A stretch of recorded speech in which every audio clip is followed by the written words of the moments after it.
Hola, me revoilà. Comme promis, on va faire les pastéis de Belém. Pastéis de nata.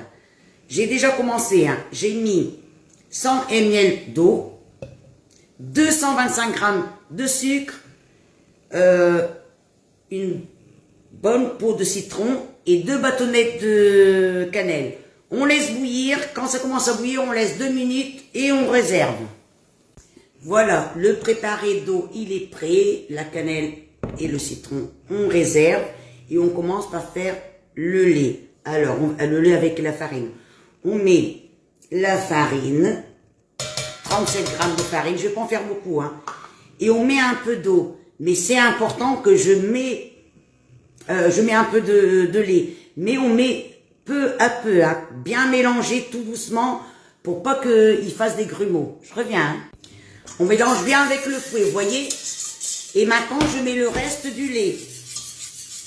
Toujours avec le feu éteint. On n'allume pas le feu, là, hein. On mélange bien. Parce que ça, même avec le feu éteint, ça va commencer à grossir, hein. Je reviens. Voilà, j'ai bien remis le lait. Il n'y a pas de grumeaux, vous voyez, ça reste épais. Comme ça reste épais, on laisse cuire 2 minutes à peu près pour enlever le goût de la farine. Là, je reviens, hein. Et voilà, vous voyez, c'est épais. C'est pas, on dirait beaucoup épais, mais non. Mais maintenant, je fais quoi? Je vais faire le préparé que j'ai fait avec l'eau, la cannelle et le sucre. Et je rajoute tout doucement et bien mélangé. On va avoir mal au bras. Mais je reviens pour vous montrer, hein. On mélange toujours à feu bas, hein. J'ai mal au bras déjà, hein. Voilà, c'est prêt. J'éteins le feu. Je réserve à laisser refroidir pour mettre les jaunes d'œufs. Parce que si je mets les jaunes d'œufs dans le chaud comme ça, ça va venir une omelette sucrée. Ça va être dégueulasse.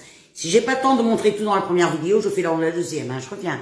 Maintenant, je vais à la préparation de la pâte. Alors, pour la pâte, j'ai une pâte feuilletée, comme ça, vous voyez, rectangulaire. Il faut la plier, mais pas du côté plus long, du côté plus court. On va bien la rouler. Je reviens. Vous voyez comment que je vais la rouler? Pas du côté plus long, du côté plus court. Et après, je vais la mettre dans les petits moules comme ça. Je vous montre, hein.